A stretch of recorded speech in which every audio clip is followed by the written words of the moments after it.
to Windows on the World. We're going to do a special tonight on the murder of Jo Cox and the trial of Thomas Mair. There's a lot of questions to be asked about this. We've done a show before, we've also done a live stream. Now, the media campaign around the death of Labour MP Jo Cox has been a PR assault on the minds of the public. The linking of the now convicted Thomas Mair to just about every politically incorrect organisation has been publicised relentlessly since the killing of the MP in Birstall in her constituency of Batley and Spen on the 16th of the 6th, 16. The trial of Thomas Mair leaves more questions than answers about this murder, and the publicity and statements used to foster hatred against Brexit voters is just police state propaganda. The whole story has contradictions and questions which any critical thinker would be looking at. The CCTV footage, the inconsistent witness statements, the labelling of Thomas Mair as an extremist when neighbours who knew him give an entirely different picture. The alleged connections to extremist views and groups which have not satisfactorily been proven. Now, the memorial service the next day after the murder, where nobody looks remotely shocked, is also something that's questionable. The manipulative statements made by Cox's husband, Brendan, to the media to fight against the hatred that killed her, and his connections and her connections to globalist organisations need to be looked at, as this PR onslaught has been purely politically motivated against the majority of the British public. In our previous shows, we described this as a psychological operation against the minds of the public. Finding all the convenient things in his flat marked Mair in the press as a neo-Nazi, a phrase that we're hearing a lot these days. And if this was a setup, it couldn't be more obvious. We did a live stream from the court, and it seems that the trial was as incoherent as the media coverage. So those who can think for themselves are now neo-Nazis. The inciting incident was all about demonising Brexit, but now it's moved on to anyone who goes against the destruction of sovereignty and national values. The newspaper articles listing the tick box items found in his flat make all the connections needed, even a book about denying the Holocaust. The article even plugs the film Denial about David Irving's Holocaust trial. They even find a copy of the protocols of the learned elders of Zion in his flat, amongst many, many other things. Now, all this is familiar propaganda to make those interested in resisting the communist world order guilty by association with the soundbite labels of ultra-right-wing neo-Nazis and racists, along with the vicious and absurd anti-Semitism campaign against those who have the audacity to criticise those who are pulling the strings of this government. Now, in the Mail, there is a story about a letter addressed to the party leaders at Westminster by the Equality and Human Rights Commission, urging them to tone down campaigning that it argues has legitimised hate. We are going to look into this propagandised media event today with Dr. Nick Collistrom and Helen Turner, both of whom were at the trial of Thomas Mair. So welcome. Thank you very much. Okay, so let's go first into the police video footage that was shown. Helen, you've looked at this, haven't you? Yes, I looked at it. Helen? Yeah, which has made an amazing discovery about the time sequence in the police video, which they released, and which now you can see on the Huddersfield Examiner website. Yeah. Helen? Yes, and I think it's ironic that since the trial is over, they've released this video, and it actually does prove that Thomas Mair couldn't have been at the scene of the murder. Okay, can you explain why that is, please? Yeah. Well, because they show exactly where Thomas Mair is for quite some time, walking along different roads and this kind of thing, which really, in a way, is not important. In the hour or so before the event. It's the last 5 minutes, really, where they indicate where he is, and at the time the murder took place, he wasn't at the scene.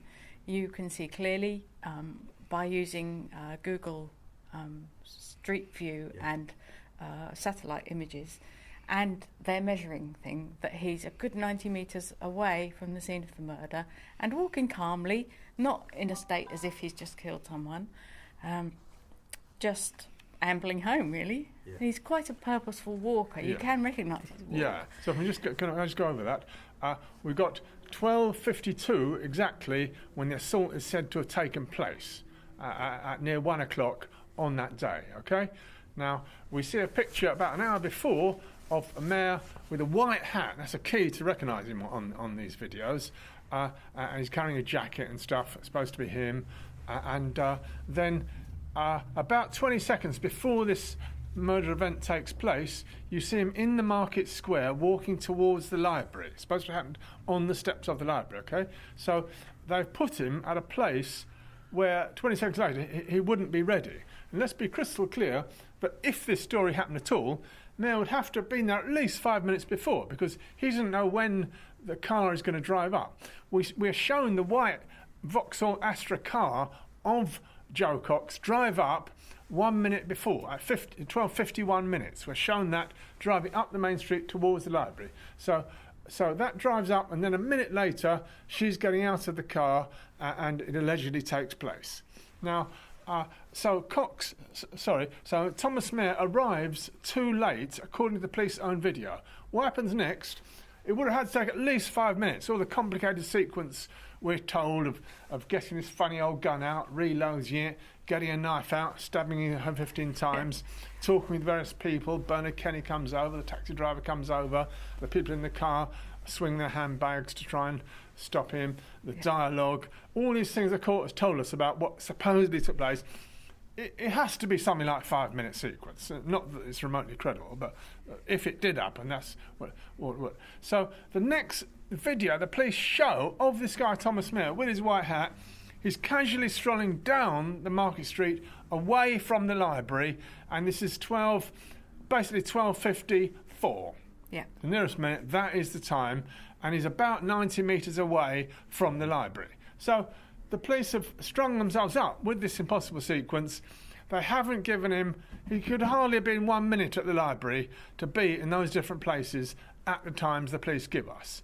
So is that what you've discovered, Helen? Does that describe it? Yes, absolutely, yeah.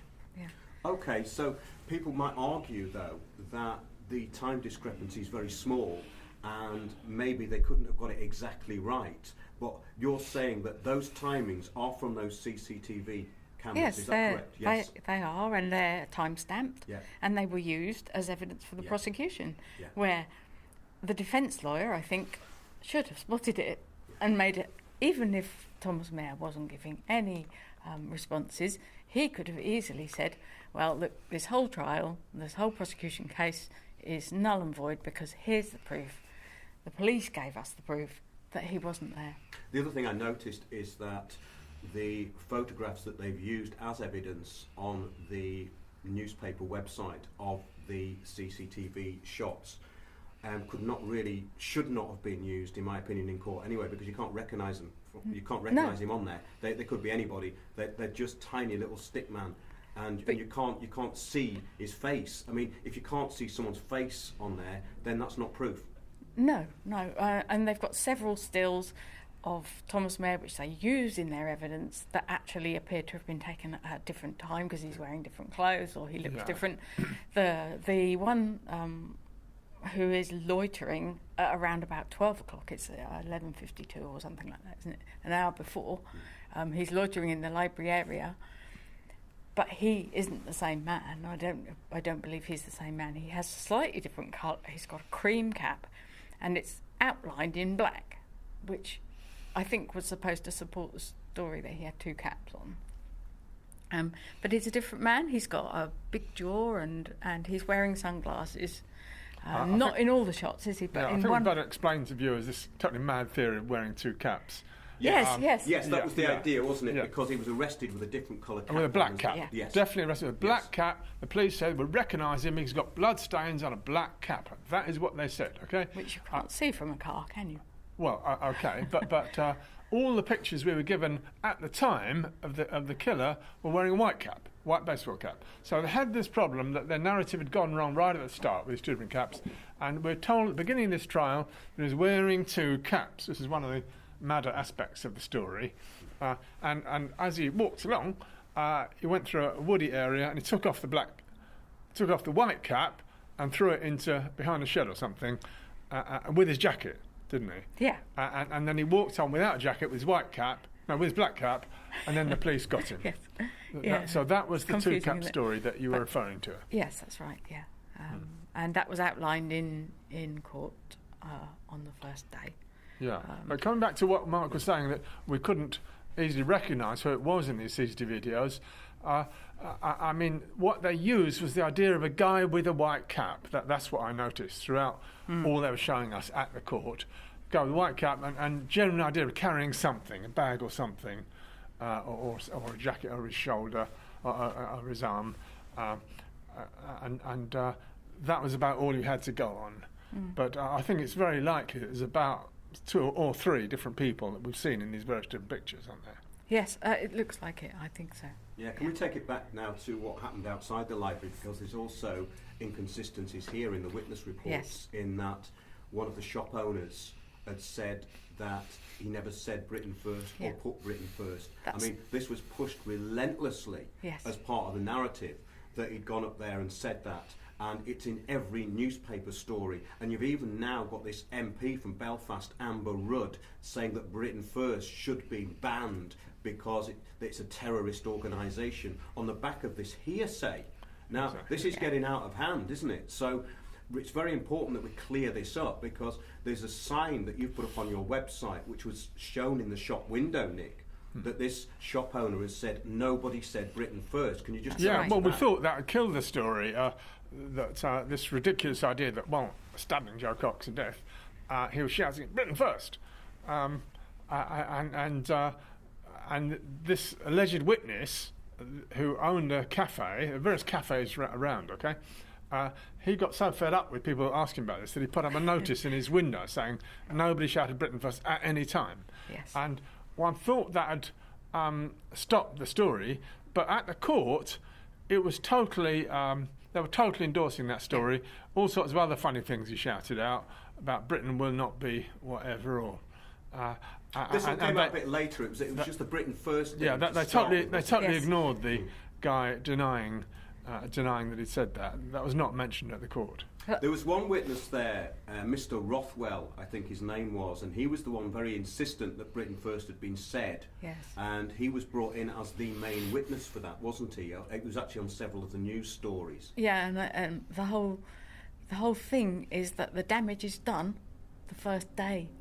That people all believe what they hear first. Of course. And then it's very difficult to unsay it afterwards. But there were several witnesses who said they didn't hear that. Some said they didn't hear shots. Locally, I think there may be a lot of people who would have interesting stuff to tell us. Mm-hmm. Yeah, there's a lot of inconsistencies there, because there are witnesses that said that they didn't hear shots. Yes. So there are contradictions all over the place. Now, we're going to get into... Yeah, for example, some witnesses said the guy had a beard. So we have a guy with a beard, that sounded quite authentic, little goatee beard, and other witnesses said he had a dark blue or black cap when he turned up. So you get these variations all the time. In fact, the guy they put in a witness box, sorry, not the witness box, as supposedly the perpetrator in the court, had a beard. I presume that's because they had various witnesses saying they saw him with a beard. But quite clearly, everything we were told at the time, the guy didn't have a beard. Yes, and it wasn't a very huge beard, and yet the newspaper drawings, the court drawings, showed him with, big white beard kind of thing. They often put a bit of exaggeration into those. Well, they certainly seem to, yes. Yeah, it didn't really look like him. Character, they're more like character pictures. But we're going to go into the arrest in the next part of the show. So we're going to take a short break now. We'll see you in a couple of minutes.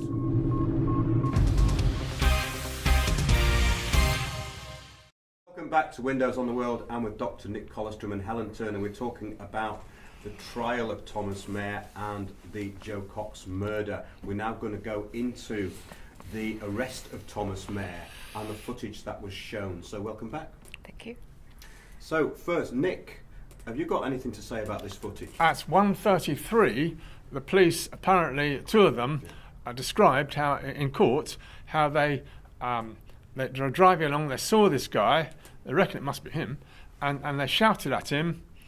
They told him to face towards them and to put his hands up, and did that, didn't offer any resistance, didn't try and run away, and they jumped out, they grabbed his arms, and they hurled him onto the pavement, and he started bleeding profusely, and therefore they had to take him to Leeds Hospital. Now that's the only only occasion of him bleeding, okay? So that is the only real blood in this whole story, right? Apparently real blood. Well, it's the only blood that's apparent. Only blood that's apparent. If we go back to the story, basically of the killing of Jo Cox, we're given a scenario where there would have to have been a lot of blood, Yes. but there wasn't any on the pavement. Not a drop. No, so no blood. That's what anywhere. you were referring to as no blood. Right. So he's then hold on that moment, and then the police start telling the court how there's bloodstains everywhere, especially in his bag. This black hold or bag, which is some distance away, they unzip it and they bring out various things. The police described in court how I put my hand in his pocket and pulled out a bag full of bullets. Well, fancy that. Then I put my hand in his rucksack and pulled out a gun. Oh, fancy that. Then they describe how the gun has got blood stains all over it. Well, how come it's got his blood on it? Then his mobile phone also in the bag. That's got blood stained all over it. So they've got there's a plastic bag, him and Jo Cox's blood. So they've got a story of blood everywhere, or rather props. But there isn't a story to explain what on earth is his blood doing in this bag or Jo Cox's blood. So they've got a story with a DNA analyst testifying in court to bloodstains. But they haven't got a story explaining what on earth his blood is doing there. The only time it gets spilled is when he gets hurled to the floor. Well, it's very interesting because when there's a shot of him being interviewed by the police and he's got no mark on his head at all. No, absolutely not. You see, it's totally clear. Yeah. So it's a story that is never going to make sense. Okay, this is different bits put together. And Helen showed me a video recently, the Telegraph video of his arrest, where you see him having a shopping bag, which is then dropped as he's arrested by the police. Well, if he's just done a murder, what's he got a shopping bag with him for? Tesco shopping bag. In fact, I couldn't easily see the black black or dark blue bag he was supposed to be carrying. Anyway, that happened at 1:30, and then he's supposedly taken off to hospital, hasn't he? Yes, I was just going to mention that there is a black bag in the road. A police car draws in front of it. Oh, right.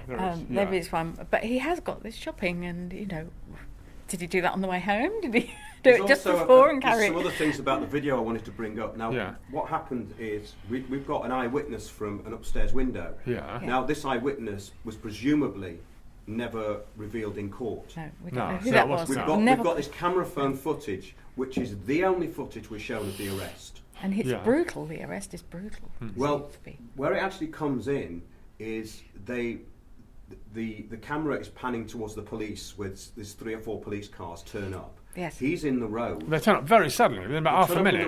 Half a minute, which is very quick. We seem to be halfway through the action here. The one that I've seen is already sat in the road, but he leans forward and he seems to be in some problems. He seems to have been injured. Yes.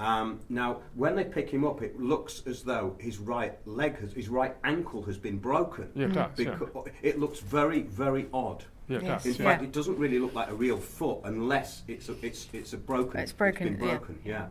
We didn't hear any of that in the court at all. Absolutely not. It was only just a head wound. That was all the court took. And if I could move on, after he's then taken off to the hospital, you then get another court testimony about the police finding a whole lot of ridiculous things on the pavement. Oh, we found his keys, we found his mobile phone, we found a dagger. Oh, yeah. And then, in fact, they found 2 daggers. And this is where it gets totally absurd. These props that are put around. We're showing a little gold dagger, which has to be unscrewed. What's that all about? It's not used. Then we find the big, deadly, long dagger, 17 centimetres long, is supposed to be used. Then we see the gun, which is a weird sawn-off shotgun. So there's much too many bits left behind, which the police claim to be finding, And the other thing that then happens synchronously is that the 2 police go in and burgle his home, which is absolutely outrageous. I mean, have they got a warrant? They didn't suggest in the court anyone got a warrant to burgle his home. And just as they find all this deadly daggers and gun, I mean, it sounded just like police planting it. Then, fancy that, they find lot of Nazi. Well, Nazi. it's interesting, Nick. This is from a site called Tell Mama, which is basically run by an organisation called Faith Matters, and what they're trying to do is promote kind of interreligious harmony. It's one of these set-up organisations, you know, probably full of change agents. That's what we're going to talk about now. This is from Tell Mama UK, which is really about getting people within the Muslim community to out extremism and this sort of thing, you know. So basically, there was such a detailed shopping list of neo-Nazi stuff here. I thought I'd read some of it out. It's almost like it has been put there just to tick boxes in people's minds. And let's bear in mind, this only came out of the court case. It wasn't initially reported. Exactly. None of this was initially reported about what was found in his flat. So it says, statements read to the jury from officers reveal that Mayer kept a golden eagle bearing a swastika atop a bookshelf in the upstairs bedroom. The books on display show an obsessive interest in Nazi Germany, German military history and white supremacism. Here we go. Mayer had several books on collecting Third Reich, so we had books on collecting Third Reich antiquities and militaria. Various books detailed helmets and uniforms of Nazi officers. Several books on Reinhard Heydrich, the notorious Nazi police chief and leading architect of the final solution. We get that in, you see, we're going to get the Holocaust now. Right. Other titles include Fascism in Britain, next to a copy of Deborah Lipstadt's Denying the Holocaust. It's also Nuremberg, The Last Battle by the Holocaust-denying historian David. We see on to the Holocaust now. In 2000, Irving lost his libel case against Lipstadt, whom he had sued when she called him a Holocaust denier. Her book, History on Trial, My Day in Court with a Holocaust Denier, was later adapted into a 2016 feature film titled Denial. So we've got a plug for this film. Plug for the film, So they're using what's been found in his flat to plug this film, Denial, about the David Irving trial. Sure. Stuffed inside a drawer was a copy of the book Blood in the Face, The Ku Klux Klan, Aryan Nations, Nazi Skinhead and the Rise of the New White Culture. See, this is what they think of Brexit voters, folks. Yeah, right. And a Nazi Waffen SS book on race theory and mate selection guidelines. Now, this is totally getting ridiculous now. Other contents of the drawer included a copy of the far-right magazine The Scorpion. Resting above was a newsletter for SA Patriots in Exile, the text reference to the 2012 London Olympics. The Springbok Cyber newsletter blog stated that number 37 of the magazine was printed, December 20, they're going into detail. A printout of a Wikipedia entry on the White Patriot Party was found in his drawers, along with information on a South African neo-Nazi organisation named the De Blanc White Liberation Movement. He owned various Nazi badges, a Deutschland cap and a bag of Nordic runes. Well, you know, the Vikings would have been against Brexit, presumably as well, wouldn't they? Yeah. Various copies of the white supremacist National Vanguard magazine were also found. The most visible edition is dated, blah, blah, blah. Right, now this is interesting. The Southern Poverty Law Centre had published receipts of Mayer's order. Now, this is about this gun that he was meant to have downloaded the instructions to online. Yeah. The Southern Poverty Law Centre is an offshoot of the Anti-Defamation League. So why would the Southern Poverty Law Centre in America be finding this stuff out? Surely that would be to do with the police here. Yeah, just remind viewers that this was part of the original story, that when this dastardly killing took place, the Southern Poverty Law Centre, on the same day, the 16th, put up a receipt of Michael Mayer ordering something from them about 15 years ago, which they just happened to be able to find. And it was instructions how to make a gun. Now, why would he want to send off to America instructions how to make a gun? You know, which he then doesn't use those instructions. The funny rifle he turns up with, the weird sawn-off shotgun, isn't from those instructions at all, so he didn't use them. There's a new story that was stolen and that somebody supplied it to him. Yeah. And now they're looking for this person who's. So the whole story of the Southern Poverty Law Centre was some sort of Jewish or CIA or whatever endorsement of this guy, because as well with that order there was some far-right literature, or a subscription to far-right, wasn't it? Subscription yes, to the Southern Poverty Law Centre. So that went up, and that's clearly, it shows collusion with American intelligence elements in whatever's happened. Well, it's almost like them saying we're involved. It's basically like it's leaving a calling card. You know, it also says here that it said, nor should we discount Mayer's proclivities towards conspiracy theories, so conspiracy theorists are brought into it as well, of course. He owned copies of Conspiracy Culture from Kennedy to the X-Files and Who Shot JFK. And while we're at it, let's not omit that they went into the library, which he was in the night before, and they could track his library internet habits, which actually you can't do. If you try asking a local library, can they track what you've been visiting? They'll tell you very simply no. And he went to visit the far-right websites like the Daily Stormer. Now, you try going to the Daily Stormer in your library, you can't do it. That kind of site, allegedly neo-Nazi or whatever, is just blocked. Yeah. So that police story has to be fictional. Well, we'd have to find that out from that local library, whether you can get onto that site there. But it says, perhaps the most asinine example of his conspiracy literature was his copy of the anti-Semitic text, Protocols of the Learned Elders of Zion. Other books owned by Mayer included March of the Titans, A History of the White Race, a book some have described as pseudo-history. Now, there's also trying an attempt here to make him connected in some way to Breivik, you know. That's also on here. But the point is, Mark, he's lived in that area for 40 years, and everyone around him knew him very well. He wasn't some stranger, and they all liked him. They were saying what a great character he was. They can't find anyone give a negative testimony about him who lived around there. The neighbours, what a great, you know, he lived by himself, but he would always have a friendly word. He's always out to help people.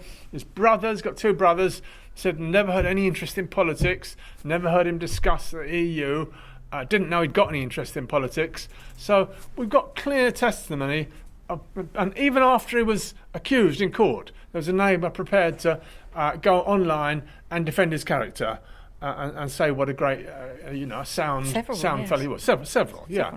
So I think we can say that the testimonies which we do really have of Thomas Mayer, the real character, show a gentle fellow who dedicated his life to sort of things of communal well-being and interests, like working in the local park or teaching English as a foreign language to Muslims, or these sort of... Well, the thing is that what they do is they usually present this as though he had a sinister side, you see. Well, they do, so yeah. What they're saying here, Anders Breivik and Thomas Mayer share Nazi sympathies and worldviews. So they've conflated the whole thing into him being very much like Anders Breivik. So everything around this is constructed, it's contrived, and it's overdone. I mean, if this article hadn't appeared with this shopping list of things on it, it may not have really aroused my suspicions as much. But having seen this is such a bad piece of negative publicity, and basically a complete... It's like a very clumsy attempt to frame somebody. It is, yeah. We've got no evidence that it wasn't just the police going into his flat and planting it all. We've got absolutely no evidence that any of that existed, apart from the police going in there and claiming they found it. I mean, police should not be allowed to do that without some independent witness. And there's also recently been an interesting analysis of Anders Breivik and what happened by Ole Demagar. Mm-hmm. He has big doubts about whether that was... That's a different issue, but the point is that what they're doing is they're putting him together with this sort of mass murderer, basically, in the eyes of the public. So they've created this scenario around him, and this particular article is so contrived, to me it looks ridiculous. We're going to take a short break. We'll be back in a couple of minutes.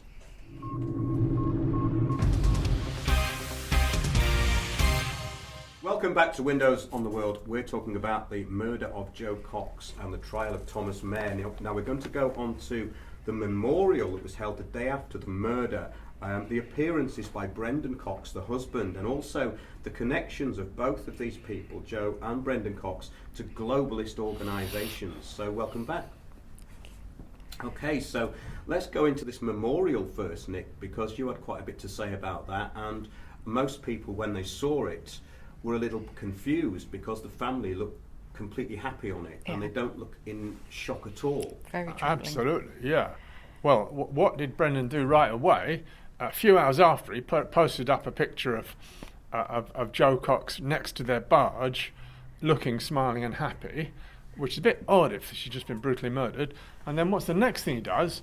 Oh, he opens up a charity website for donations, and in 2 days he's got £1 million. Would you immediately do that after a tragic death? So maybe at the memorial service, no wonder they're all looking happy and cheerful with that massive revenue flowing in. Yes, I've seen the jocox.org website, and what's interesting about this to me is that she was a little known MP, really, but her and her husband were both being massively promoted as global leaders. Jo was national chair of the Labour Women's Network for 4 years, working with the board to encourage more women to enter public life. She's a patron of the Mariella Frostrup's Great Foundation and sat on the board of the Burma campaign for many years. She's also advised the NSPCC and Save the Children on their UK activities. They both had connections to these big charities. Immediately prior to standing for Parliament, Jo was working with the Bill and Melinda Gates Foundation and the Freedom Fund, a charity working to end the scourge of modern slavery. She was also in the process of launching UK Women, a new research institute dedicated to better understanding the views and needs of women in the UK. She was nominated in 2009 by the Davos World Economic Forum as a young global leader, and in 2012 received the DevEx Award for contribution to international development. Now, DevEx is a media platform for the global development community, the social enterprise working to make £200 billion worth of aid and development industry do more good for more people. The largest provider of recruiting and business development services for global development, right? Now, it's a social enterprise. So basically, these two were change agents. They were people who've been promoted to change society. And the change that they're promoting in society is the one of the United Nations World Government under the IMF. So basically, these were a pair of globalists. Brendan Cox is an international campaigner and activist. Since October 2015, has been focused on understanding the dynamics of the refugee and migration debates in Europe, and co-founded the Refugee and Migration Hub. Now, there's no such organisation as the Refugee and Migration Hub. However, there is the Migration Hub, and what that is about is encouraging massive immigration, of course. So they're both working towards this agenda, and anybody who's against this, anyone who voted Brexit, is now going to be labelled a neo-Nazi and a racist. The reports were based on numerous interviews with heads of state, society leaders, campaigners and academics. Cox served as Special Advisor for Africa and International Development to the Prime Minister of the United Kingdom. He's basically, he was with Save the Children and he got sacked from there for misconduct. But she also worked for Gordon Brown as a Special Advisor. And it's just like they're both really involved in these globalist New World Order kind of projects. Brendan Cox has served as the Executive Director for Crisis Action at the World Economic Forum. And there's a lot of stuff here that suggests that these two are just being promoted, or were being promoted, and he's still obviously very much part of this, and his statements to the press have been completely politicised, haven't they? Mm-hmm. Nick? Yes. I mean, immediately after that death, it didn't stop. I mean, for example, her birthday on the 22nd was celebrated and honoured all around the world. You know, Australia, Washington. It was a global event, and I found that rather strange for a young new MP that somebody one had hardly heard of there should be a worldwide event at mourning her. Exactly. Yeah. So it all ties in. They were in Bill and Melinda Gates Foundation. This migration hub, it says, it's to identify and host innovative social initiatives and social entrepreneurs working in the field of migration and inclusion and help them thrive, etc., etc. So these organisations that are involved with, in my view, are change agent organisations which are basically leading to global governance. So really, these people are Blairites. They're basically the same as Tories. The Blairites, they are the people who are working towards the agenda which was used to against people with Jo Cox's death. So the whole thing is very, very politicised. Have you got anything to say about that, Helen? Well, yes, I think it did turn the tide. I mean, the reaction of the financial markets and of people in general to this death was there was a recovery in the financial markets. The bankers seemed to be pleased with the news, and the polls showed a drop of 6% in immediately overnight in support for, well, the 6% drop for Brexit, which we felt was tremendously powerful before that. It was really gaining ground, and well, the media just let him grandstand about the whole thing. Yes. And there was never anything really apart from that. It was just. But him you wouldn't making talk like statements. he was making statements like "Let's choose love, not hate." I mean, you wouldn't say things like that, linking up your death to the Remain campaign, your wife's death to the Remain. You just wouldn't do that. It's just not credible to. Well, it's exploitation, really. It's exploitation of emotion rather than logic in people who are being herded, really, to think in a certain way. Yeah. And it's. Well, the point is that it was used, as we've said, very, very politically. Now, these two are trained. These two are trained. They're change agents. He was acting as a change agent when he was talking to the press. So there was no differentiation between his real self and his change agent self. So basically, everything this guy's done has been to politicise this event. Yes. So this is very, very interesting, because what we've got now is the media are just completely in overdrive about this, and it's being used even more now, isn't it? Because it's with the post-Brexit, we're now being told that we may never come out of Europe and all the rest of it, and this is again being used against the public, isn't it? Yeah, Yes. but is it going to succeed? I mean, has it happened before in the Old Bailey, which is a top court of justice, that you get a 6-day prosecution trial and no defence, simply no defence, with a totally silent guy who's being prosecuted? Won't even plead that he's innocent. And I mean, most of us, I think people here, we wouldn't believe it was the real Thomas Mehr was in the courtroom at all, okay? But that is extremely unbalanced. And can they get away with it? Well, to get away with it, they've used, as you point out, Mark, all this, the most extreme rhetoric they've got. Oh, Holocaust denial, Nazi, far right, white supremacist. They've thrown all this stuff at him, and are the people going to believe it? There's absolutely no testimony from anyone who knew him. Absolutely nothing authentically in his life to give any hint of that. He was a guy who enjoyed gardening, who enjoyed giving gardening tips to his locals. We've been through that, Nick. What I wanted to get to now is what happened inside the court. Can we go into that? Because that's very, very interesting. You two were there for most of the days between. Well, it was an incredibly unbalanced experience, wasn't it? This prosecution lawyer droned on. The whole court case revolved around him and the witnesses he summoned and what he said they meant.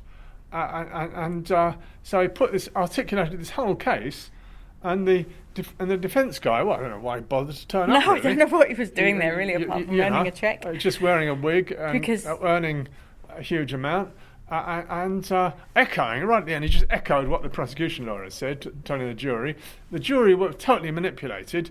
They were warned, you mustn't visit any websites while you're at this court. Yes. Otherwise, you might be in prison. For years and years. I remember it was quite a severe threat, wasn't it? But so they were told that, which if they were going to hear justice or a just balance, is fair enough. But they weren't. They were only told one side. They would just get this guy kind of on and on about the official Crown narrative, and no defence, no alternative view possible, not a word from the guy being prosecuted, who I suggest wasn't even in the court, it's an extremely unbalanced thing, and I'm not sure that the Old Bailey has quite risked all its reputation by doing a thing like this before. And they didn't ask the person in the dock to identify himself. This is very, very important, because when we're going to a procedure like this is paramount as far as the Crown is concerned. Yes. Because really what that does is it lets the Crown off the hook. Because in real terms, they can say, well, it wasn't really a case that was heard. No, well, it wasn't in a way, because there was no proof that there had been a murder. There was no identification of the person who was in the dock. Well, And, he just said yes, not on oath. He was asked who he was. Are you Thomas Merritt? He said yes. But he didn't, not on oath, which they should have done, obviously. Yeah, it should have been, yes. And all that DNA analysis, they could easily have got some DNA from the guy in the dock and DNA from Thomas Merritt's home and told us whether they matched up. They could easily have done that, but they didn't. No. So, as you say, there was no particular reason to believe that the guy in the dock, who looked a bit similar, he did look a bit similar, but no reason to believe it was the same guy. He looks similar to the person who's interviewed on that clip where they say they're questioning him. In the police station, it does look like the same person. Same guy, Yes. It does. Yeah. The one without a cut on his head, we were Yes, led to believe should have had a cut on his There head. has been produced some photo of him with a cut on his head at the back. The most disturbing thing about this to me was when you said that only CGI of the body. When what they're doing here, I mean, if bring forth the body, Habeas corpus is Yeah. bring the body. Yeah. So if there's got to be a murder case, there has to be a body. And surely the jury would have to see that body. Well, they should have asked to see it, I think. I don't know whether they did ask and were refused. No, well, they were told, we can't show you any photographs of the body because it might upset you. And therefore, you're only going to see computer-generated images, which is, at that point, they should have walked out or threatened to walk out. That is a total violation of procedure. Well, that's leading the jury because they CGI. What does that mean? So they contrive something with what did the pictures actually look like? These Well, CGI. we haven't seen You those didn't see either, have we? either? No. Well, we could say the same about Bernard Kenny. There were 4 items that were being, the guy was charged with, and one of them was GBH to Bernard Kenny. They stuck a 17-centimetre blade into his chest, and the 77-year-old guy staggered back and the other side of the road Yeah, and his fell liver over. was stabbed. Liver was stabbed, and then supposedly he's quite okay in a few weeks' time. Now, if that was a major part of the Old Bailey court case, why didn't he turn up? Why couldn't they produce him? And are they allowed just to have the prosecution lawyer just read out, though this, that and the other happened to Bernard Kenny? Is that really enough? Isn't that just hearsay? It is hearsay. Yeah. Yes. Because if testimony is not sworn to, then No, it's it hearsay. wasn't sworn to. So No. if his testimony is not sworn to, then it wasn't really admissible into the court in the first place. It can only be hearsay. Yeah, It well, has to be sworn in the crime. Yeah, should have been. Well, it sounded very peculiar to me that the jury would. I mean, the story sounds incredible. The whole Bernard Kenny story sounds incredible, and there seemed to be at least 2 different Bernard Kennys from the various records. One of them died a few years ago, and there's a whole lot of very dodgy stuff about who exactly he is. And if he could have turned up in court, if he is who he says he is, that would have resolved a whole lot of. Yes, it would have been reassuring, wouldn't it? Yeah. Exactly. So really, the jury was sworn in, but none of the evidence was. No, that's Right, right. No, right. They were asked to make a judgment, really, when they'd only heard one side of the story. Yeah. Well, that's Which you really- can't do, yeah. can you? And as we've shown with our clips from the police video, there should have been a defence. It could easily have been a defence, just based on what the prosecution presented. And there was no character witnesses, nothing like that brought forward. No, don't think so. I don't recall any. No, saying what sort of guy he was. Well, they didn't do any defence. No, well, this is it. No, there wasn't any sort of defence. Well, it's a very anomalous case. Now we've got to remember really that both of these, Brendan Cox and his wife Jo were groomed as global leaders. They were both change agents for global governance, very much part of the Blairite Tory One World corporate governance under the UN and IMF, which we've discussed. They were both involved basically in destroying national sovereignty for the benefit of a one world order. Yeah. So that's something that the public should really think about and how they're being manipulated here. So Right, yeah, that's yeah. it. That's a very dispassionate I look agree. at what's Yeah. happened, and that's it from Windows on the World. We'll see you soon. Totally devastated, totally shocked. Even though I've seen it on the television, even though I've spoken to several people, I cannot believe it's happened.